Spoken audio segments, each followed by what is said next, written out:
Hello, it's Cried here, with a build that seeks to use the Dragonscale Blade, and you can also think of this video as part 2 of the Frozen Lightning build, with a very different take.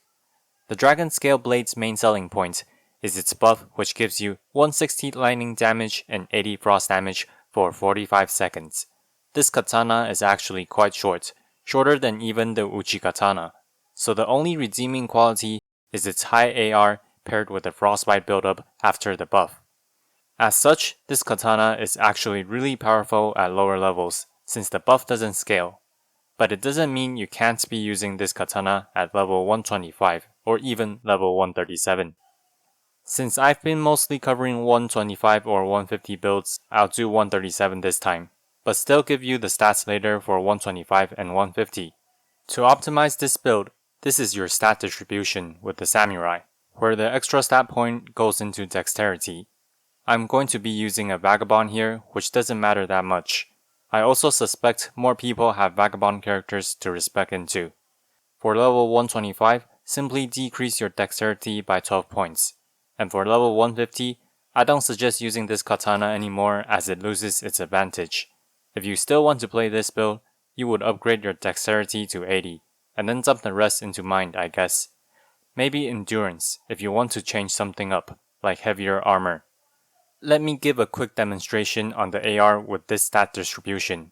I'm going to compare the Dragonscale Blade with both the Lightning and Cold Uchi Katana. This would be the Dragonscale Blade's AR after the weapon art buff. You can see that it has higher AR than even the Lightning Uchi Katana, while still having 80 frost. With the power stance status build-up nerf, dual-wielding katana without blood or occult infusion pretty much means that the blood build-up hardly matters in PvP. But compared to Cold Infused Katana, we are not losing out on that much frostbite buildup. As I've said in the beginning, the dragon scale honestly falls off the higher your level is, because the buff is static. If we just compare the Uchi Katana to the Nagakiba, with 10 less points into dexterity, which is plenty of points for you to meet the strength requirements and extra weight, you will see that you're not missing out on AR at all, while greatly increasing your range, which is honestly the stronger option if you're trying to play a level 137 or higher build. Many times when I was playing with the build, I really wished I had extra range. Roll in follow-up and attack. Oh, if only I had Nagakibas, that would have hit for sure. Okay, it's fine, we'll just finish him off with more power stance attacks. Use a Thunderbolt to keep baiting him into melee. And we finish him with the Unsheath. This should do it. Nice, GG. Since this is a power stance katana build, I do want to talk about the movesets first, before talking about other parts of the build. The power stance light attack chain of the katana and the running power stance attack are both pretty bad. You want to avoid using these moves as much as possible, since they take a long time to fully complete, and you can't dodge out of the animation after swinging just one katana. Use these moves as sparingly as possible so you don't get punished. What you do want to rely on are the power stance rolling / crouching attack of the katana and the power stance jump attack. Both of these moves swing your katana in one single motion, thus has much fewer active frames in total. Do keep in mind that the crouch attack can easily be poised by enemies with 81 or more poise, so you can get traded. Nagakibas really work better for this move, as you get much better range to outspace your opponent. And because you pretty much only have 2 moves from your katana, I went with Unsheath, a really powerful weapon art even after the 1.07 weapon arts nerf. This gives you another option, 2 actually, to approach your opponents with, allowing you more variety in your attacks. I find it particularly nice since Uchi Katana also has a short reach, and the step-in really helps. And I can't call myself the Dragonscale Duelist without running the Duelist Helm.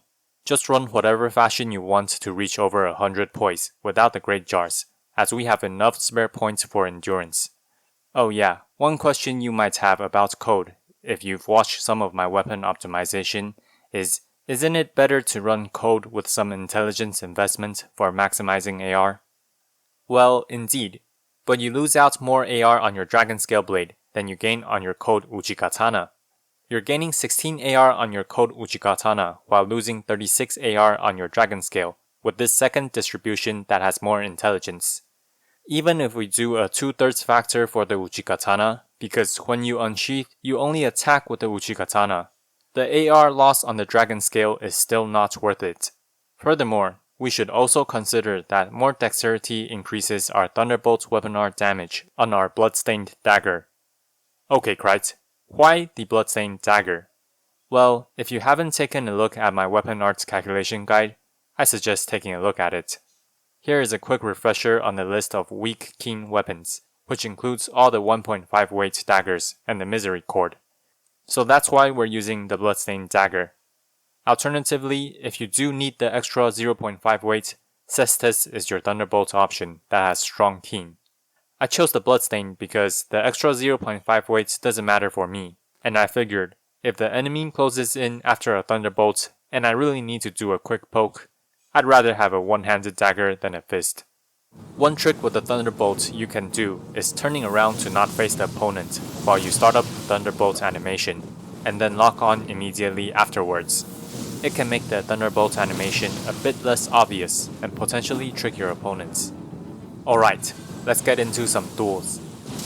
Carefully wait for the sheet. Just chase. He has all the incantation buffs at the start of the battle, so that includes the HP regeneration one, so we kind of really need to burst him down or wait out the entire buff.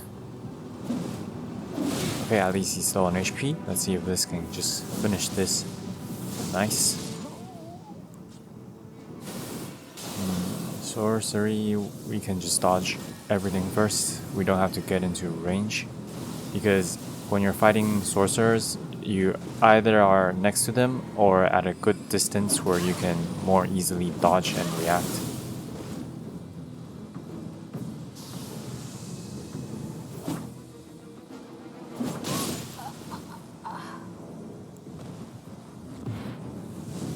This battle is where I really want the Nagakiba too.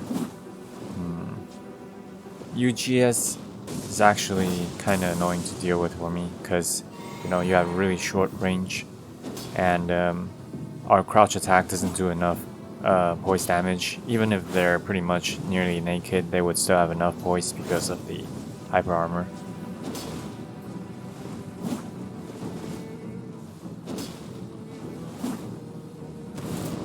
Okay, not sure why I just stood there for the Storm Stomp. That was definitely my bad. But I'm not sure if I can actually one-shot him with the jump power stance attack. Let's see. Oh shoot, I thought I interrupted him. Crafted Blade Great Swords Endure didn't get the Endure nerf, so it's still 5 seconds. So you have to deal with the infinite hyper armor. Okay.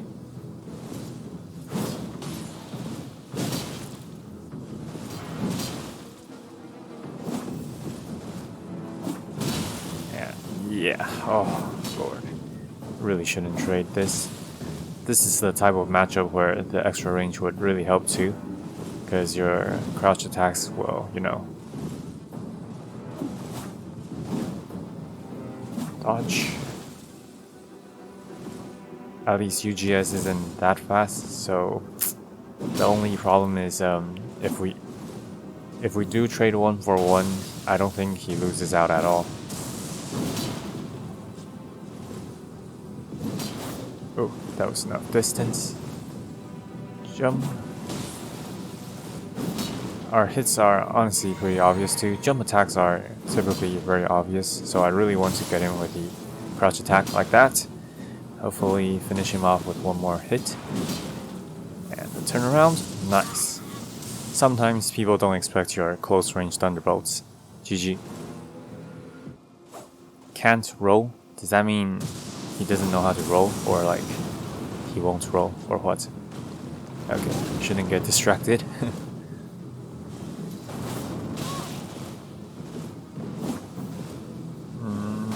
Yeah, we can. Okay. Thought that would have connected.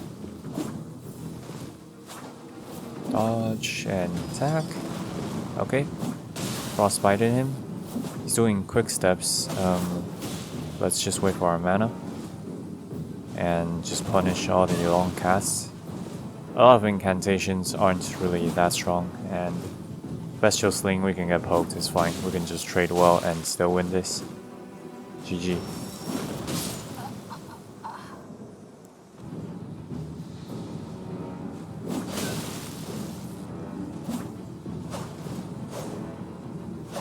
Oh.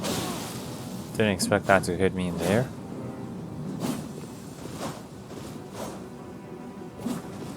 Okay, we need to watch our blood loss. I think the next hit will proc. Oh, I just said we shouldn't watch our blood loss. Too bad, if only that hit him head on. We don't have hyper armor for that, so honestly if he was any faster, he probably would have hit us too. Dodge. Oh, nice one.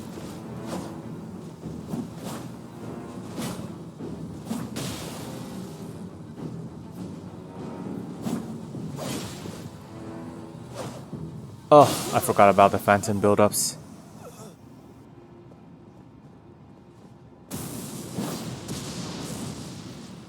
Oh, a slow incantation. We can definitely punish him. Oh no, not again. He's just repeating this. This won't end well for him. Oh, GG, sorry. Really should try to use something else from neutral. Those incantations are kind of slow once you know the timing. Fairly sure he outspaces us with Halberd.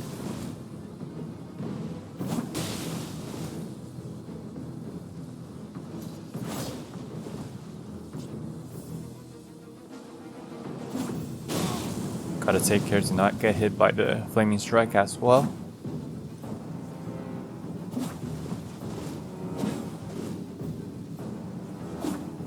Just a lot of spacing. Sometimes when your moveset is basically your jump attack and crouch attack and you don't have the long range, you gotta space well.